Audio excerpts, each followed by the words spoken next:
Welcome to the Treasury Update podcast presented by Strategic Treasurer, your source for interesting Treasury news, analysis, and insights in your car, at the gym, or wherever you decide to tune in.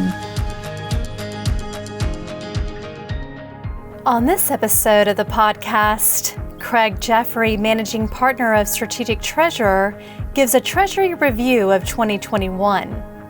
He discusses the implication of major activities and trends over the past year and looks ahead to what's next in the coming year. Tune in to the conversation to find out more.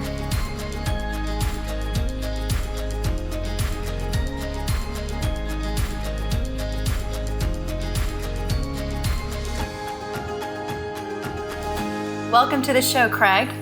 It's good to be here, Meredith. So as we approach the end of the year, I'd like to take a look back at 2021 so we can look forward to what's ahead in Treasury in the coming year. So I'm pretty excited about the topic today. Let's begin with a review of COVID-19's impact on Treasury. I know you formed the Treasury Coalition to assist Treasury and finance professionals to gather data on the crisis and recovery through the COVID-19 Impact and Response Survey. Can you share a little bit about the Treasury Coalition, and what it is?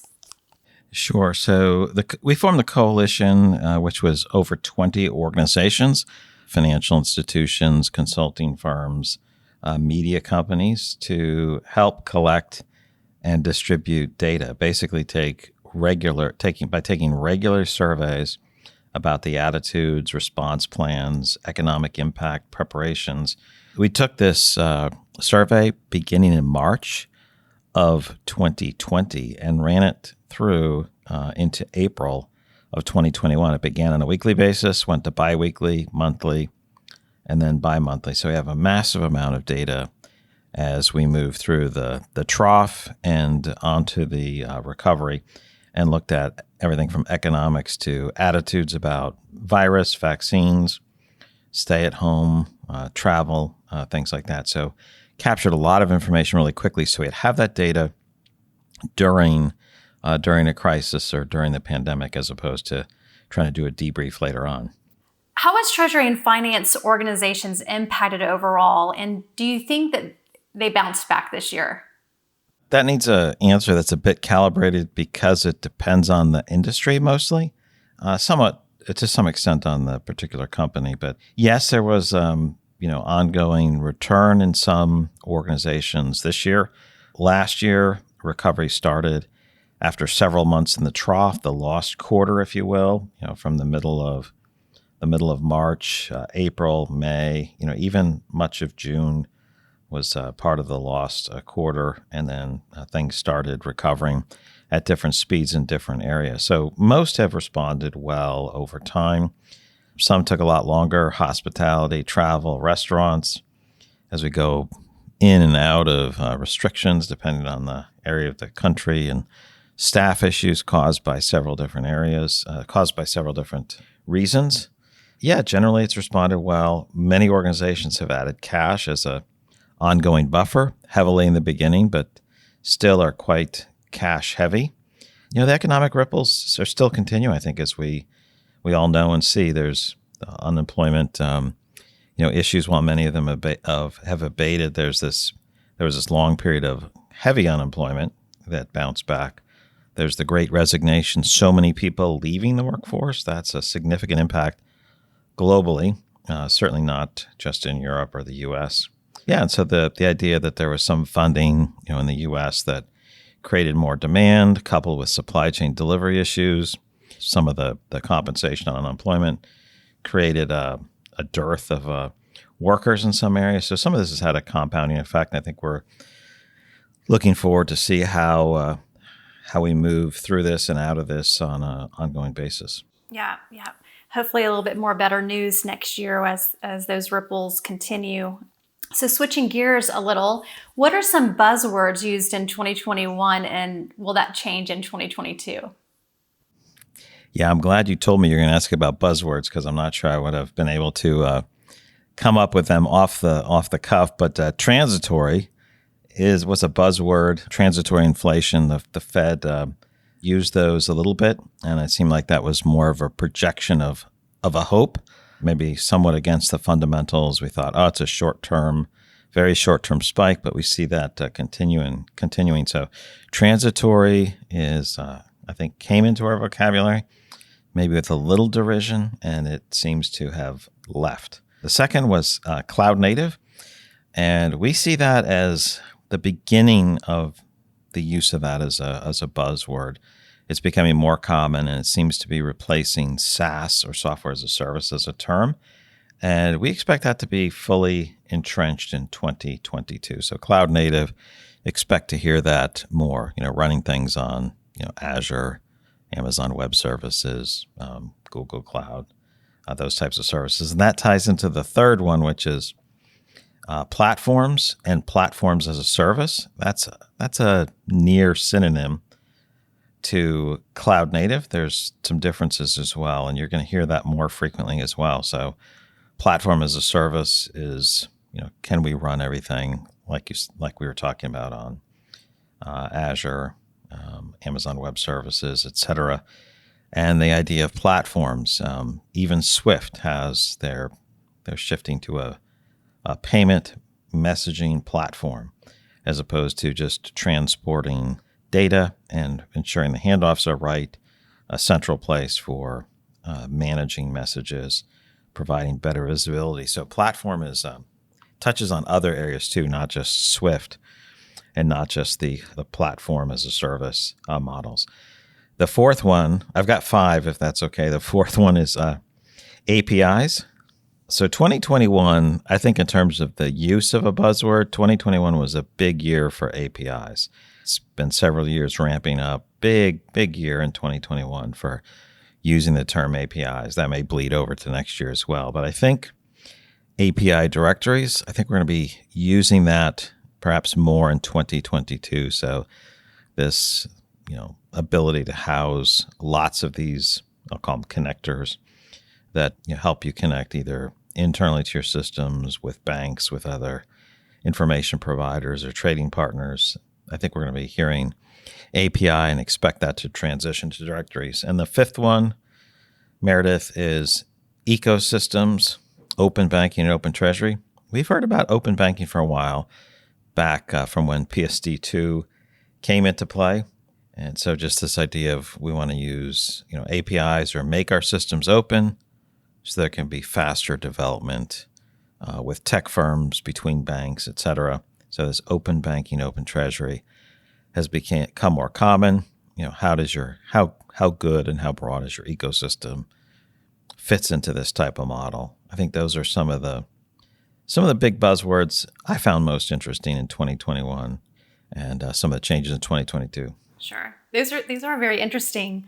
Let's continue with some major topics. Fraud is a top-ranking concern for Treasury, as we all know, and this year it has become a bigger issue worldwide. What happened with fraud and security this year? So, criminals have continued to become more sophisticated and realize more success. If you look at imposter fraud loss, business email compromise, we definitely see what you hear me say over and over again, that crime is pain. It continues to pay. And the criminals have added more plays into their playbook. They leverage automation and networking to their advantage. This is very significant, disconcerting. They're targeting all areas of an organization, from data to payment processes, and they're patient. Those are significant. A couple items. You and I had talked about what's happening. One of the conversations we had was on why are people stealing data that's encrypted? And as we talked about during the year, it was we will be able to decrypt the data that we steal. We get it now, and if it's great information and we eventually get to the point where we can decrypt it, now we have access to all that information. That's pretty interesting. Do you want me to touch on a few highlights from the Treasury Fraud and Control Survey? Yeah, I would love that. Okay. 86% of banks indicated BEC, or business email compromise, is the greatest threat in the coming 2 years. That's a massive majority indicating that type of spoofing is number one. The other element I think is useful to know is that small firms have seen a significant increase in fraud attempts at the rate of 2.3x what larger firms have seen. And this is not that they're being mean to small firms, but automation is rolling these types of firms up into the net that the criminals are spreading. There was more targeted attacks at larger companies, but automation is democratizing the attack. So small firms are experiencing a very significant shift, and they don't have as many years of getting ready for this. That's a both interesting point, a concerning point, a point requiring action, both by bankers to help their smaller firms adjust to this change, but also for anybody involved in the payment process, IT, and Treasury. Third point here, 1/5, about 20%, 21%, or 1/5 of fraud experiences had a COVID-19 connection. That's the opportunistic angle that criminals took. And just know that whatever's hot on the news, they want you to click on it. So if COVID's hot, you'll see COVID. If something else comes up, they'll take advantage of that. So be forewarned and forearmed about that. We have 3 years of plans to spend significantly more on security. I think that's a good sign that there's plans to spend. Spending has gone up, not at that rate, but we need to have better defenses to reduce the yield of the criminals. And then finally, and also encouraging, was that having specific accountability of staff to manage fraud, to understand what's going on, what are criminals doing, how can they defend against things. Companies, the number of companies that are assigning people individually and specifically to different areas has grown by 50% over a relatively short period of time. I think those are all big developments on the fraud front. Mm-hmm. Craig, can you share a little bit about how some of these companies are addressing these issues? What are they doing to kind of guard against fraud? So different things. Training, protecting the human side is a big deal. That's increased significantly. That comes in the form of general training on ransomware, to desktop hygiene, to not clicking on emails, to payment-specific training, training about fraud attack methods on the payment process. Those are pretty significant. I think there's a couple other things that are taking place. Banks are getting more involved in talking to their customers. They're getting frustrated when they're having 5 or 6 conversations a week with one of their customers who's lost money, who's hoping to resolve and reduce what the exposure is. And they find that far less effective than trying to sell them something new, because they're dealing with a situation where someone lost money. And so we see more banks getting more prescriptive about it. And that's something we just encourage companies, particularly maybe smaller firms or mid-sized firms that maybe haven't put in place account level or transaction level controls that your bankers have talked to you about. They're proposing commercially reasonable procedures, something at or above standard of good corporate conduct, some minimum standard. So I think there is some movement on people listening to their bankers in this regard, and that needs to continue. The use of machine learning is another area where we're seeing within systems, within payment hubs, treasury systems, different platforms, the ability to detect patterns or anomalous behavior, something that's outside the normal pattern, is being used in increasing measure, and that is that there are great plans to increase that across the board. So those are a few of the areas, Meredith. So this isn't a planned question, maybe off the cuff, but I think it kind of relates to this. What about, I know that a hot topic this year has been around cryptocurrency. Would you say that companies are investing more in that or to safeguard their assets? I would be on the corporate side. I think it's an area that's worth spending some time monitoring what's going on, but it's not an area that's receiving great adoption. It's one thing when Tesla says they'll take payments using different types of digital currency. When MassMutual acquired $100 million worth of digital currency as a which is a tiny fraction of their portfolio.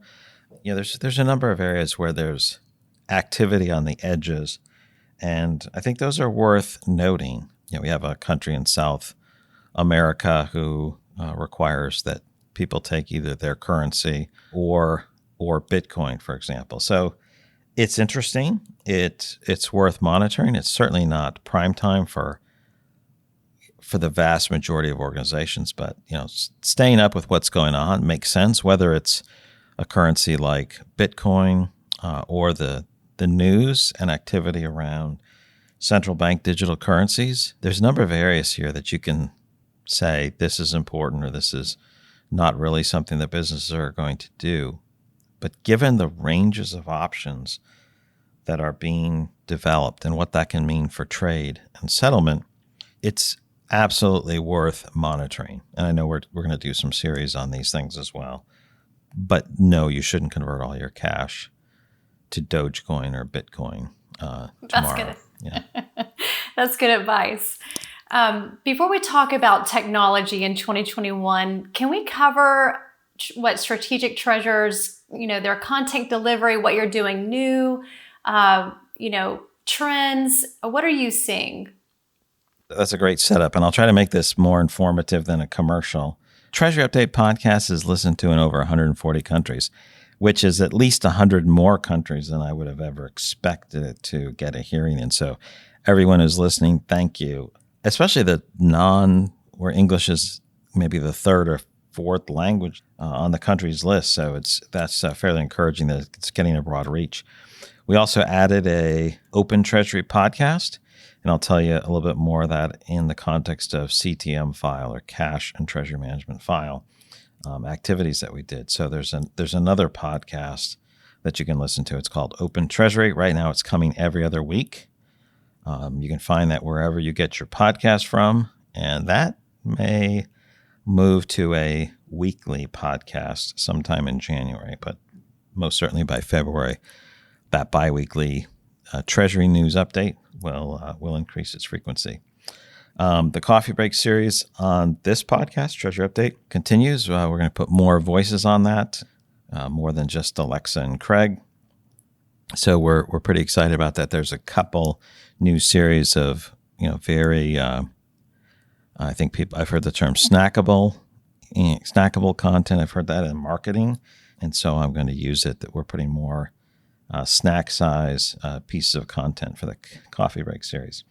Other things, I know we're putting out more ebooks and visual guides, as well as our annual series on analyst reports. That's the area where we put out deeper and richer content. So there's more writing that's coming out too through our main channels.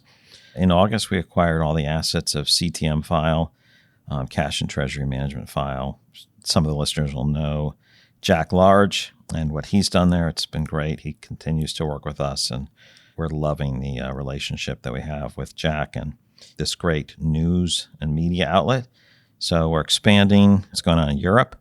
A huge portion of the activity there is in Europe, Asia Pac and LATAM. That's over 3/4 of the audience is in that space. So that gives us a broader European footprint with that acquisition that we had. And as I mentioned, we have the Open Treasury podcast. But in terms of content, we've added multiple new writers to primarily focus on CTM file, but some of our other writing and content to educate, inform, and influence the entire market. Excellent. Well, thanks for sharing that overview. I mean, these are great resources for folks that are in treasury and finances, for them to tap into all these different channels. So I love the Open Treasury podcast, with the news that's happening weekly. Jack Large is awesome in that. I mean, he provides up-to-date news, and it's very interesting and engaging to listen to. Let's move into technology. What trends have you seen in 2021? One is the use of APIs and machine learning is above expectations and plans. And if you've listened to the podcast, you've heard me say this before. When people say we plan to use this tech or these types of services at this rate in the next year, in the next 2 years, almost always you can consider that needs to be discounted. Budgets change, priorities change, and so it might be 60% or 70% of what people typically expect in different areas. Not so with APIs and machine learning. These are above expectations. Actual adoption in a 1-year period exceeded what expectations were for a 2-year period. That's really surprising to us, seeing as we monitored so many things for well over a decade. Usually it's never, well, maybe not never. I can't remember when we had items that were being adopted that much above expectations. In terms of tech, APIs for data. For payments, not so much yet. I think that's coming. But this idea of APIs for faster connections, more readily updated data is moving us to faster Treasury towards real time. And I think that's slowly becoming the expectation as we want to know what's going on. Machine learning use is happening definitely within systems, for sure. So when a company has provided and created machine learning capabilities, people are using it there, not necessarily building their own against their own data. They're using it within systems, and we'll see how that fares as we go forward. And then I think finally what trends, familiarity with data lakes, these places to store data, massive amounts of data, and then interrogate it or use business intelligence tools to analyze it, to do great analytics work, to do this self-serve, self-discovery with the data is becoming much more commonplace broadly, but also in Treasury. So those are a few of the trends. What are the key takeaways on what Treasury, has been up to, working on, thinking about, and acting on this past year as we kind of come to a close? And how can that influence our thinking and plans as we move forward to 2022? Thanks for leaving an easy one at the end.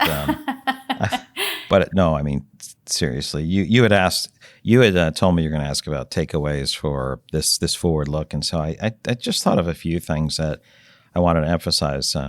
Faster isn't first, better is better, platforms, and shifting demographics. So those 4 things. Faster isn't first, but it isn't to be ignored. No one wants to wait. Faster payments, et cetera, are important, but not nearly as important as better information, deeper connections, thinking about the other party, not just what you need to do. Nothing's getting slower, but faster isn't first in the priority. Better is better, whether it's richer data, an end-to-end process, or something that makes life easier for all parties involved in the entire value chain. That's significant. Payment platforms, what some organizations are doing, like Swift, I think can really change how we think about business processes and data. Instead of this linear process where data takes this journey, you're all looking at the same data and changing attributes and adding to it. So better is better, whether it's with formats, platforms, et cetera. And then third is kind of an extension on that. And you see how these are like puzzle pieces that fit together. Platforms as a service, cloud native. These are significant developments that mean faster development, more development, incremental. And so that can add and continues to add value to systems, processes that we set up. We increasingly have assets and systems that grow in value rather than decline over time. That's been showing a lot of promise and holds significant promise for the future. And then finally, shifting demographics. This is the new demographic cohorts, Gen Z or Zoomers and Y and all of the other ones that are involved. I think these shifts as new groups are entering the workforces, there's a great resignation. Some of these have accelerated, especially with the great resignation. And this will change how we recruit and how we retain staff. And also, this will most certainly influence spend on newer technology. There's different levels of patience for doing things on a manual basis. Not many of the Gen Z or Gen Y want to do lots of manual processes when they know that there's tech that can help get that done. And that's going to have a big influence on how Treasury organizations are set up, what they do, and how that moves forward. Those are great. That's a great lineup of key takeaways. A lot of food for thought there. Any final thoughts? I'll give you one, but it's a multi-part. So you might say that's more than a final thought. It is a bunch of final thoughts, but I'll just call it a multi-part. And I would say reserve 5 to 10% of your time, and this is your work time, to learn and stay current on Treasury and technology. So 5 to 10% of your time. That's 2 to 4 hours a week to learn and to stay current on Treasury and technology. So I'll give you a couple of thoughts here. And this is a little bit of a pitch. So use at least one Treasury news source. Encourage you to read ctmfile.com, ctmfile.com. There's new articles. We have curated news on there. It's a really, really good asset. Number 2, add 2 Treasury or payment podcasts to your list. I assume since you're listening to the Treasury Update podcast, you already have the Treasury Update podcast already. But as you look at adding some good content, listen to different ones, figure out what works. I'd encourage you to subscribe to Open Treasury, and I just encourage you to make that one of your 2 new podcasts that you listen to and take advantage of the downtime or travel time so you can think while you're in motion. So that's my final thought with several parts. Thanks for leaving us with those final thoughts. And Craig, thanks so much for the chat today. I enjoyed the conversation. I wish you much success in the coming year.